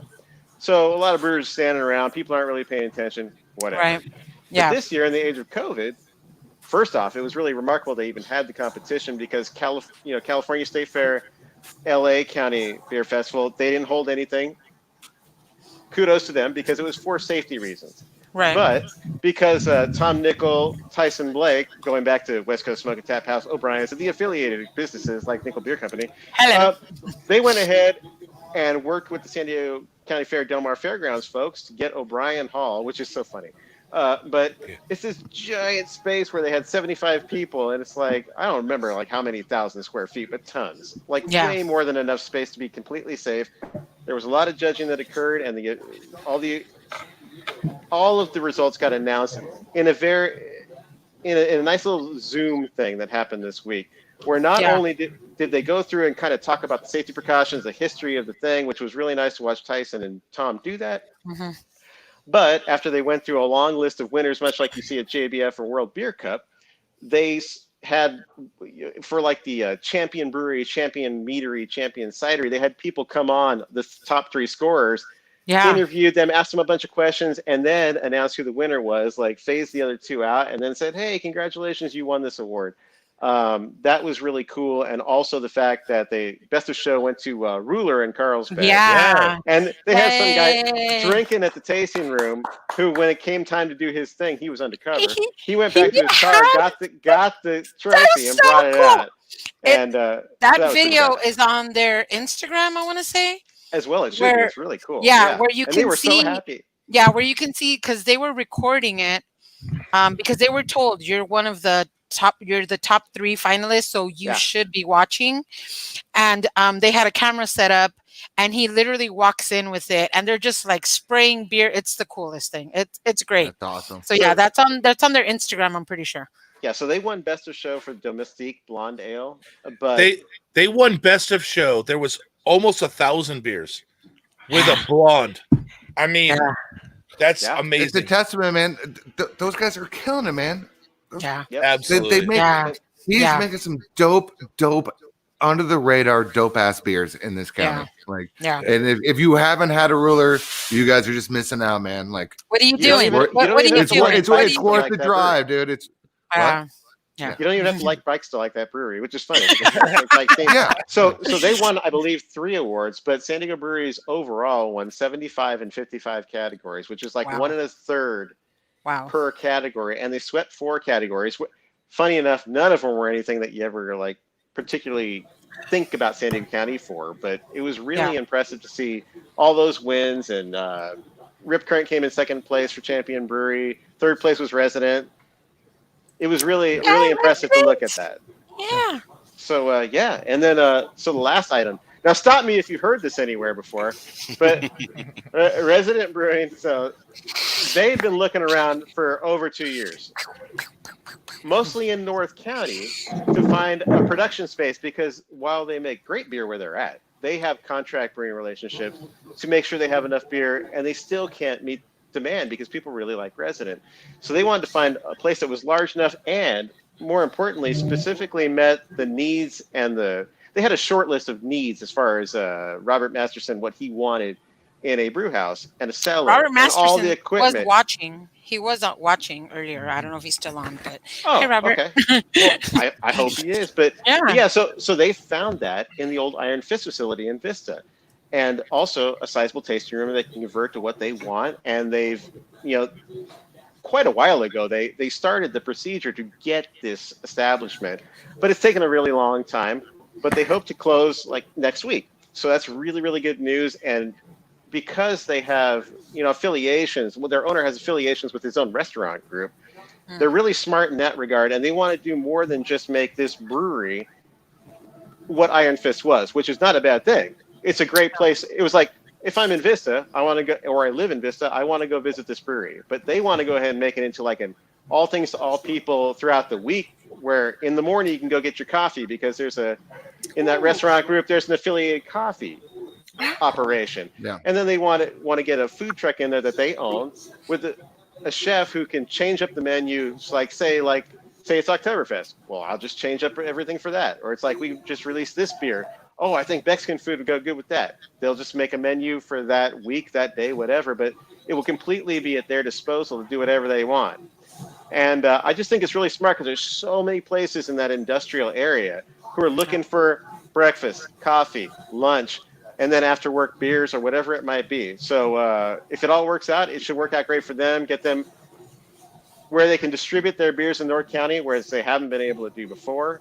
And they can even move into other areas such as LA County or wherever they want, or even other states like Arizona, because they'll finally have enough to do that. And they're moving to a canning model versus the draft model they've mostly been on. So pretty cool stuff for them.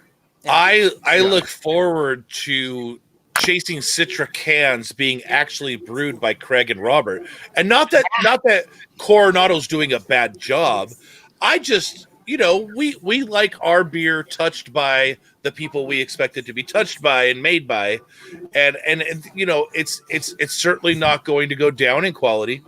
So I just looking forward to them owning their entire existence again, and it's super rad that they're going into this again. With a good 30 barrel brew house, which, as we know, can produce 65,000 barrels a year. If you are insane like Modern Times and you bring in 2 silos and a fermentation bank and you run 24 hours a day, that's what Modern Times has been able to do in their original location. Was they pushed that 130 barrel brew house to 65,000 barrels, which is ludicrous, by the way. If anyone knows about barrel house size versus overall barrel production, that's ridiculous amount of beer coming out of one freaking brew house. But at least when you buy a warehouse just to make it a cold box, you're making too much. There's so much liquor in the tank. Yeah, exactly. You know what I mean? Like, what are we going to do with this warehouse here? We're going to insulate the walls. Which walls? The entire thing. All of them. And then what are we going to do with it? We're going to put some kegs in there. All right, cool. All the kegs in the world. So all the kegs. Well, Resident has earned their fandom. They worked really hard at it. And I love the exposure they got, speaking of this jersey, at Petco Park. Yeah. I think that a lot of their fame comes from being able to reach people that way. And I'm so glad it was a great brewery that got to do that. And now, all those people who drove down for the game or whatever, they're like, yeah, I like that Resident thing. Where can I get that? Oh, we don't distribute up here. Not anymore, hopefully. Yeah.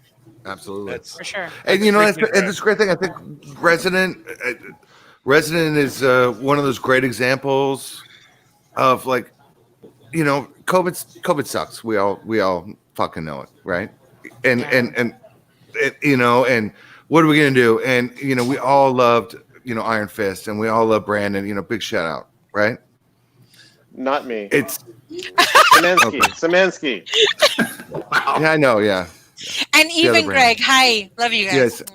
But and it's a bummer, but it's like when you can watch a build, like if somebody can breathe some more life back into something that unfortunately has happened for all of us, and bring back employees into that brewery, bring back tasting room employees who all those things. It's great, and I applaud resident, and I applaud the local, because that's the big umbrella with those guys, and those guys are amazing, and those guys have done it right for the last 15 years Forever. now, since Mia left Strauss to open up the local.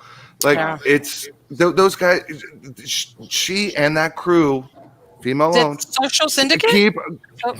Social Syndicate. Yeah. Okay, yeah. Keep making all the moves, all the good moves, and you know what I mean, and bless them, and it's great, and it's fantastic to know that brewery system is going to produce great beer for years to come, and that's a really awesome thing. Yeah. I actually have one thing They're going to be that 2 didn't make blocks it into away my from us. article. We're stoked on that. Sorry. Oh. No, you're fine. Okay. Brandon, go. So there's one thing that didn't make it in the article that I really wished I could have put in. But so when I was speaking to Jim Langley, who is owner of Resident, he was talking about how happy he is for Craig over at Resident. Because he says no brewer has had to go through so much pain and agony and hardship to make beer as he does, having to go from like bringing in ingredients through an elevator, going downstairs, bringing it through, having a cold box downstairs, bringing it back up to the brew house next to the local. And he says, you know what? That guy has earned this so much. We are so excited to hopefully put him in a brewery where it's a brewery. Yeah, but he could not stop talking about what a trooper that guy is, and I think we can all agree that guy is he's just mighty, crazy, and crazy. I wished I could have put that in the article, but it was just some things don't fit. But that guy's awesome, and it was nice to see somebody recognize an employee for all they've gone through like that. So pretty awesome little side note. Yeah. And I'm done. That dude's a beast. That dude is a beast, and that dude is a really, really, really smart brewer. And some of his recipes that are Resident beers are on point. Yeah. On point. Yeah, that dude can make some brew. For sure. Sweet. Absolutely. And when you've got Bobineau's love, you're gearing up for success. So Dan Diego's several people bought pieces of the old Alpine brewery, and if anyone was wondering what the McElhennys wanted, they wanted all that shit gone. So it gives. So don't think that that Green Flash deciding to auction off the brew house instead of making a deal with the McElhennys was a bad thing for them. They're actually excited to be able to bring in a new brew system and brew on new equipment for the first time in their entire lives. Yeah. For those that don't know, Alpine Brewing was started with a brewing system that was already 20 years old, and Pat bought it. I didn't know that. Almost legal. That's crazy. It was always legal. So Pat bought it for $20,000 18 years ago. Cosimo's here. Hi, Cos. And the first offer from Green Flash was they offered to sell it to the future McElhenney Brewing for $300,000. They were like, "Get it out, get it out." So, what this is really saying is that the current squatters in Alpine, which is actually Green Flash Brewing, they are not giving up the Alpine location without a pretty big fight. Now that they don't have any legal ground to stand on, their lease has been terminated by the owner of the property. They have actually been also served eviction paperwork, but as we know, due to COVID, there are no actual evictions currently. So this is stuff they're doing to get out, is that they're auctioning off the equipment. No, I don't know who purchased what aspects of the equipment, Dan Diego's, but I know that they were successful in selling most of the equipment at auction cost or auction revenue, which was far, far, far less than the insane amount of money they tried to sell it to Mikkel Hennies to. So know this: once Mikkel Henny Brewing opens, they will have all new equipment. Not only that, but also larger capacity than they had originally. So in the end, this is good for Mikkel Henny Brewing's future. It is not good for us getting Mikkel Henny beer in our face fast. Got it. And as Joshua can attest to, it is not quick to commission a brew house, get it made, get it shipped down 3 states, install it, get it past passivation, and make your first brew. That process can easily take a year. We're hoping that it's shortened and be closer to 5 or 6 months. But the current squatters haven't even left the building. So first things first, I hope they get to take possession of the building soon. So there's your update on Mikkel Henny Brewing, Alpine Green Flash. It's not very friendly.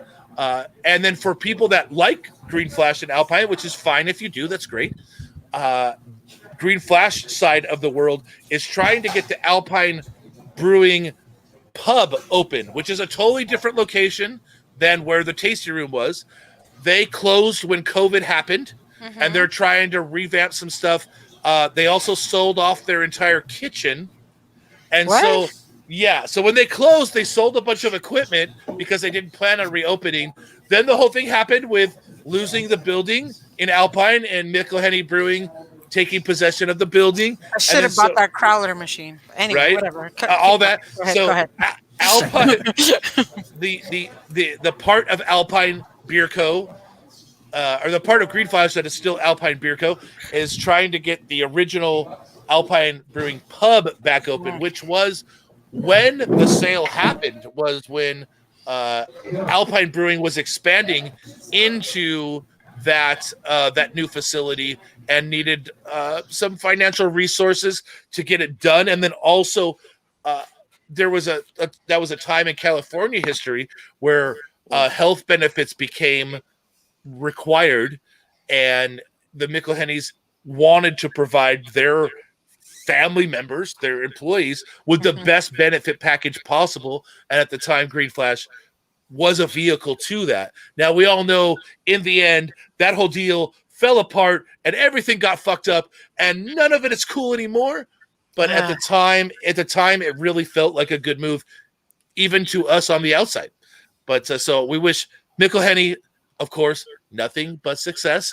And we all know that all of us and all of our listeners and all of our listeners' friends, and maybe even our listeners' friends' friends, are going to be up at Alpine on freaking opening day, because I really feel like by the time they get everything done and they get a new brew house installed and they get everything opened, I think we're going to be in a timeline, theoretically, where there's a vaccine. So fingers crossed. That vaccine is coming the day before Election Day. But anyway, it's gonna be a miracle. It's getting hotter, you know. Total miracle. Miracle. It's the best vaccine ever. We're not discussing that. Go on. Okay, so moving on. we couldn't possibly do this show without... Speaking of Alpine. Oh, yes. Well, hit us with some knowledge, Jay. Go for it. Well. How much time you got? The well. I know, right? And it's worth the wait. Yeah. All right, go on. Look. It's worth the wait. I like it's worth it. the wait, I like man. it. I'm intrigued. I think I turn my hat around for this. Oh. Wow. These guys are the greatest guys in the world. All right. Go. I'm done. All right. Indie Beach Party 2021. Yeah. I'm gonna get shirts. I'm gonna do everything. You know, I'm already thinking of the bands. We can get the Riptides and the Barnacles. Oh yes. I love it. Segura, yes. There we go. Yes. That's rad. Yes. With freestyle rap poetry by Abel Garcia. Yes. Yay! So before we move on to close out the show, to keep up with everything that's happening in San Diego beer, go to sandiegobeer.news. Thank you. Subscribe to the newsletter. If you do, one of the cool things every week is that Brandon has a list of every single beer being released that weekend and for the following week. So if you want to know all the new beers and where they're coming out, subscribe to his newsletter. On top of that, if you join his website, you just know everything the second happens. So, like for example, like how our patrons get everything first. Yep. Brandon's patrons also get everything first. I know because I'm a patron, and so I get the email long before he even publishes it in the Plexus. So subscribe, support him, get in the know. And if you want to know, I always like to get my facts and information from a friend. Facts and information. Just saying. Just gonna say it. I'm honestly gonna say it. Like,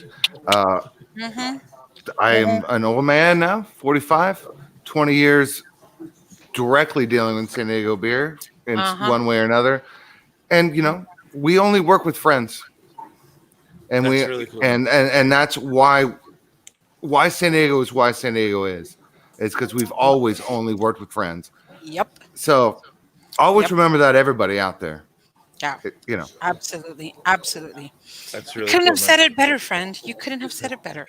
And speaking of friends, our today's birthday friend Maggie, with I guess a friend Ian Cheeseman, started this rad. I like Ian. Yeah, he's great. We can all like Ian. He pays me to say that. I was gonna say we're just not supposed to tell Ian that we like Ian. It's okay, but I like his earlier work. They started this awesome database that has all of the statuses, at least as far as you can have up to the minute of what every brewery is doing during COVID, and you can find it at bit.ly/helpsdbeer2. Yes, it's the second version. The first version got hijacked and all fucked up. That's why there's version 2. You can also get there by going to sandiegobeer.news, and there's a banner right across the very top, brewery statuses. You can also find it at the guild website, sdbeer.com. Same thing, brewery status button right in the middle. And Maggie is telling me that WestBrew is on there too. So if you want to know, like, does a brewery ship beer? Are they open on Tuesday? Do they have a patio? There's a great resource for you. Blah blah blah. Everything, yeah. And it's updated by the breweries themselves, so you can trust the information. So again, one more time for the people in the back: bit.ly/helpsdbeer2, or sorry, not helpsdbeer2, or sandiegobeer.news top banner, or sdbeer.com top button. So those are your 3 fastest resources to get there. But what I was really trying to talk about was our goddamn patrons, which are the best fucking people on the face of the planet.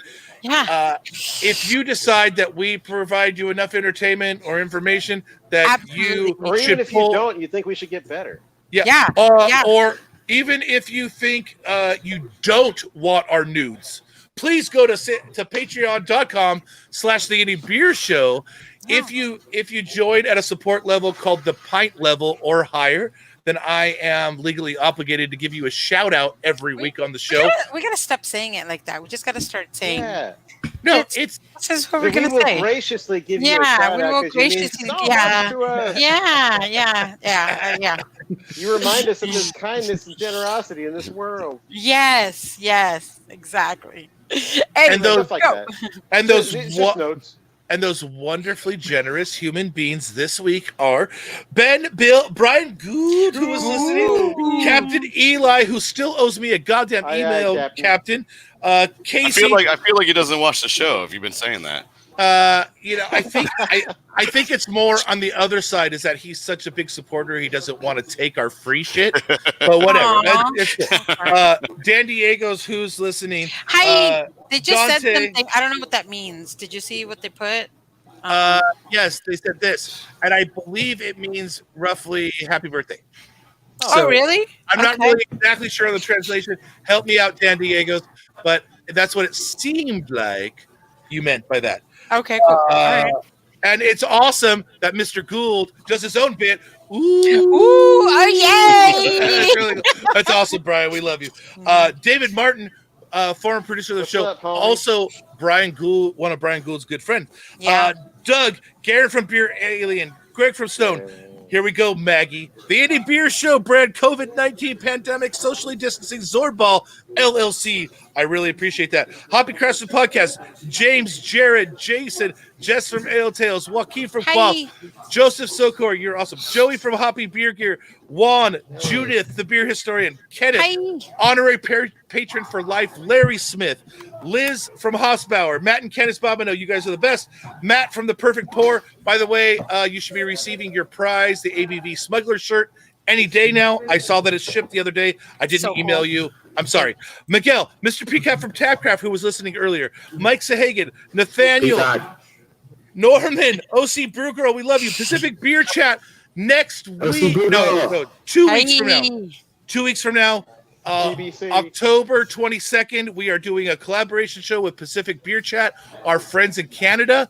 We will be drinking standard San Diego beers that are available in Canada, ladies and gentlemen. And we're talking Speedway Stout, Arrogant Bastard, just great stock San Diego beers that are shipped up to Canada. There's another one I'm drawing a blank on, but it's going to be fun. Robert from 13 Point, he had a birthday the same day as Estella. Happy birthday, Robert and Estella, by the way. Hi. Rudy from Jolly Spaceship, Sergio Nigos, who was listening earlier, and the greatest pun in all of patron history, who is going to have to change very soon, Jagus Vay. We love you guys. Thank you very much. Josh, before we leave, what are the best social media channels to keep up with WestBrew and everything you guys are doing? Just follow us on Instagram. We're at WestBrew SD. WestBrew SD. So yeah, just follow us on Instagram, Facebook. I think we're on Twitter. We don't use it that often, but yeah, just follow us at WestBrew SD. And we're opening in Del Mar 1 week from this weekend. Wow. And we're so excited about our location there in Del Mar. And please come visit us at WestBrew and Vista. Great environment we provide here. We got good beer. Every week we're going to release something new. So come check us out every week. And we're going to do our own coffee. We're going to have all that stuff. We got some nitro coffee here as well. It's just bomb. It's fantastic. We have food, sandwiches, salads, appetizers, and stuff like that. So come up and check it out. That is awesome, man. Thank you so much for joining us. Okay, so that's right. So a couple things before we walk away. Matt, thank you for reminding me that we have this awesome voicemail from Garen Varner that we still have yet to play on the show. It's not Garen's fault. It's not my. It's my fault. But I'm just in a phase of life currently where I am working too fucking much to even handle a voicemail. So ruin that and everyone join in. We should. We should do a conference call. Yes, Maggie, please call in. Herm at the last second. Hola to you, sir. Hey. And yes, Dan Diego's just confirmed that the message they are sending us is happy birthday to you for Estella. It's really cool. But speaking of all of that, if you want to reach us, we're at cheers@indie.beer. If you are an emailer, we're at Indie Beer Show in Twitter, The Indie Beer Show in Insta and Facebook if you're a social media person. If you want to break the norm and be the third person to leave us a voicemail this year, that is 619-798-6038. I don't think Estella's going to make it back. So we're just... we'll never listen to it, but leave it anyway. Yeah, exactly. We'll all listen to it. Nobody else may hear it, but I'll listen to it. You're at least talking to me. Also, for the Mug Club members, the mugs have shipped. I should have them in the next week or so. So we'll be able to reward our Mug Club level patrons with an actual freaking mug so that they can just... So, be nice to me. Or sponsor the show, and we'll get you one. But the whole point of the mug is so that you can hide the bourbon when you're on all of these Zoom calls, and you can be drinking coffee. Anyways, thank you to everyone of the fans that has joined us. We really, really appreciate your participation. For Brandon Estella, who is having a difficult time right this second, Josh from WestBrew, Jay Jones, and the lovely SoCal Texan, whose team won tonight, even though mine doesn't look like it's going to, but whatever. I'm Brian. Oh, Estella made it back. Okay, one more time. For Brandon, Josh, Estella, Abel, Jay, and myself, I'm Brian. You've been listening to the Indie Beer Show. Thank you, and good night. Good night. Thank you.